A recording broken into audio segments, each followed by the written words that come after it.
Hello guys, welcome back to another video. நம்ம இன்னைக்கான வீடியோல நேத்திக்கு ஜூன் 27ஆம் தேதி தெலுங்குல பிரபாஸ் மற்றும் அமிதாப் பச்சன் நடித்து நாகாஸ்வின் டைரக்ஷன் வெளிவந்த கல்கி 2898 AD படத்தை பத்தி பார்க்க போறோம்.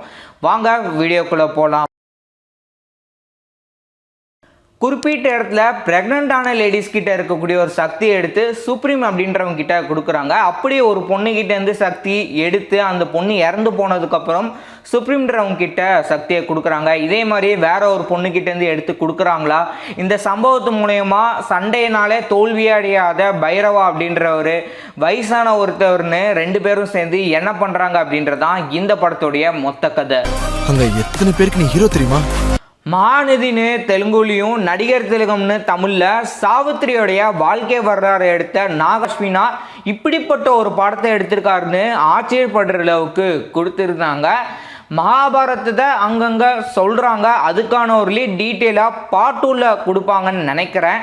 கமல்ஹாசன் தான் சிறிதளவில் காட்சியில் வந்திருந்தாலும் தன்னுடைய கேரக்டரை நல்லா ஸ்ட்ராங்காக கொடுத்துருந்தாங்க. அது மட்டும் இல்லாமல் பார்ட் 2ல நல்லா மாசாக காமிக்க போகிறாங்க அப்படின்ற அளவுக்கு தாறுமாறாக இருந்தது. பாயிண்ட் என்னன்னா என்னால் மட்டும்தான் அவளை கூட்டிட்டு வர முடியும். படத்தோடைய ஸ்டார்டிங்லேருந்து எண்டிங் வரைக்கும் கிராஃபிக்ஸ் நல்லா பயன்படுத்தியிருந்தாங்க. ஃபர்ஸ்ட் ஹாஃபோட செகண்ட் ஹாஃபில் தான் கிராஃபிக்ஸ் அண்ட் விஎஃப்எக்ஸ் நல்லா பூந்து விளையாடி இருக்காங்க. பில்டிங் விழுறதாகட்டும், அதுக்கப்புறம் அந்த படத்தில் அந்த செட்டு போட்டிருந்தாங்க, அது எல்லாமே வந்து நம்மளுக்கு ஒரு செட்டு போட்டிருக்காங்க அப்படின்னே நம்மளுக்கு ஃபீல் ஆகலை. ஒரு ரியலிஸ்டிக்காக இருந்த மாதிரி வந்து இருந்தது. அண்ட் பயன்படுத்தின ஒரு சில பொருட்கள் வந்து கிராஃபிக்ஸ் மூலமா பயன்படுத்தினாங்க. விஎஃப்எக்ஸ் அது எல்லாமே வந்து தாறுமாறாக கொடுத்துருந்தாங்க. வேர்ல்ட்லே கடைசி நகரம் காசி. பிரபாஸ் வழக்கமாக அவருடைய படங்களை எப்படி காமெடி ஆக்ஷன் பண்ணுவாரோ அந்த மாதிரி அட்டகாசமாக அவருடைய கேரக்டரை கொடுத்துருந்தாங்க. அமிதாப் பச்சனை பொறுத்த வரைக்கும் அவர் தான் அங்கே இருக்கிறதுலையே ஒரு டாலஸ்டான ஒரு மேனாக இருக்கிறாரு. ரொம்ப வருஷமாக அவர் வாழ்ந்துட்டு இருக்காரு. கிட்டத்தட்ட 1000 வருஷத்துக்கு மேலேயே வாழ்ந்துட்டு இருக்காங்கன்னு சொல்கிறாங்க. ஒரு சில காரணத்தினால அவர் அப்படி சாகாமல் வாழ்ந்துட்டு இருக்கிறாரு. என்ன ஆனாலும் அவருக்கு வந்து உயிரே போகாத அளவுக்கு வந்து அவருடைய கேரக்டர் வந்து இருக்கும்.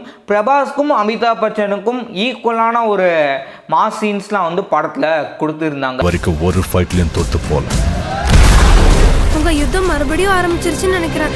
படத்தோடைய திரைக்கதை எடுத்துட்டிங்கன்னா முதல் பாகத்தில் வந்து அந்த பெண்களை என்ன மாதிரி அவங்க பண்ணுறாங்க, ப்ரெக்னென்ட் லேடிஸ்க்கு இருக்கிற சக்தி எடுத்து சுப்ரீம் அப்படின்றவர் யார், அவர் எப்படிப்பட்ட ஒரு நெகட்டிவான ஒரு கேரக்டரில் இருக்கிறாரு அப்படின்றதும், அதுக்கப்புறம் குழந்தைங்களாம் ஆரம்பத்தில் கூட்டிகிட்டு வருவாங்க. ஸோ அவங்கள இங்கே கூட்டிகிட்டு வந்து என்ன மாதிரி பண்ணுறாங்க அப்படின்றது லைட்டாக தான் இருக்கும். மெயினாக இதில் ஃபோக்கஸே வந்து பெண்களில் என்ன பண்ணுறாங்க அப்படின்றது தான். ப்ரெக்னென்ட்டான ஒரு லேடிஸ் அதை வந்து ஃபர்ஸ்ட் ஹாஃபில் இருக்கும். பிரபாஸ் காமெடி பண்ணுறது, அவருடைய ஆக்ஷன் பிளாக் சீன்ஸ், அவர் எப்படிப்பட்ட ஒரு கேரக்டரு என்ன அந்த படத்தில் பண்ணுறாரு அப்படின்றத ஃபர்ஸ்ட் ஹாஃபில் கொடுத்துருப்பாங்க. ஃபர்ஸ்ட் ஹாஃப் ஒரு சில இடங்கள் நல்லாயிருக்கும் அப்படின்னு சொல்லலாம், ஒரு சில இடங்களை வந்து சொதப்பி வச்சுருப்பாங்க. ஆனால் ஃபர்ஸ்ட் ஹாஃபை கடந்துட்டு நீங்கள் செகண்ட் ஹாஃப் போயிட்டீங்க அப்படின்னாலே உங்களுக்கு வந்து கேஜிஎஃப் அண்ட் பாகுபலி அளவுக்கு பிரம்மாண்டமாக வந்து கொடுத்துருப்பாங்க. செகண்ட் ஹாஃப் ஃபுல்லாகவே உங்களுக்கு வந்து அடிதடின்னு ஆக்ஷன் பிளாக் தான் அதிகமாக இருக்கும். அமிதாப் பச்சன் அண்ட் பிரபாஸ் ரெண்டு பேரும் சண்டை போடுறது வந்து இருக்கும். அமிதாப் பச்சன் யாரு, பிரபாஸ் யாரு அப்படின்றதையும் இந்த படத்துல பாருங்க. அதுக்கான ஒரு லீடும் செகண்ட் பார்ட்ல கொடுத்திருப்பாங்க. அண்ட் படத்துடைய திரைக்கதை ஃபர்ஸ்ட் ஆஃப் நம்மளுக்கு அவ்வளோக்கா சுவாரஸ்யமாக இருக்காது. செகண்ட் ஆஃப் நல்லா சுவாரஸ்யமாகவும், செகண்ட் பார்ட்டை ஒரு வெயிட் கொண்டுட்டு வரணும் இல்லையா, ஸோ அதுக்கான ஒரு எதிர்பார்ப்போட வந்து ஃபினிஷ் பண்ணியிருப்பாங்க. பேக்ரவுண்ட் மியூசிக்கை பொறுத்த வரைக்கும் சந்தோஷ் நாராயணன் அவர் சொல்லவே தேவையில்லை. நம்மளும் அவருடைய பிஜிஎம்க்குலாம் அந்த வடச்சென்னை படத்துலலாம் கொடுத்துருப்பார் இல்லையா, ஸோ அதே மாதிரி இந்த படத்தில் இருந்தது. ஆனால் ஒரு இடத்துல வந்து ஏற்கனவே நம்ம தமிழ் சினிமாவில் கேட்ட ஒரு பிஜிஎம் வந்து பயன்படுத்தியிருந்தாங்க. மற்றபடி ஒரு ஹிஸ்டாரிக்கு தேவையான ஒரு பிஜிஎம் வந்து கொடுத்துருந்தாங்க. சினிமாட்டோகிராஃபியை பொறுத்த வரைக்கும் அந்த இடங்களில் காமிச்சது அது எல்லாமே வந்து நல்லா இருந்தது. எல்லாமே வந்து ஒரு பாலைவனம் மாதிரி தான் வந்து பெரும்பாலான இடங்கள் வந்து இருக்கும். தீபிகா படுகோனை பொறுத்த வரைக்கும் தனக்குன்னு கொடுக்கப்பட்ட கேரக்டர் வந்து நல்லா பண்ணியிருந்தாங்க. இந்த ஒரு உயிருக்காக எத்தனை பேர் இங்கே பலியாகணும்.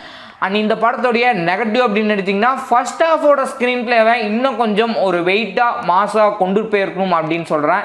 ஏன்னா ஃபர்ஸ்ட் ஹாஃப் பார்த்துட்டு நம்ம வந்து செகண்ட் ஹாஃப் என்னப்பா இருக்க போகுது அப்படின்ற அளவுக்கு ஆடியன்ஸ் மைண்ட் செட்டுக்கு வந்துருவாங்க அப்படின்றத சொல்கிறேன். மொத்தத்தில் படம் வந்து பாகுபலி கேஜிஎஃப்க்கு அடுத்ததான் நல்ல ஒரு பிரம்மாண்டமாக கொடுத்துருந்தாங்க.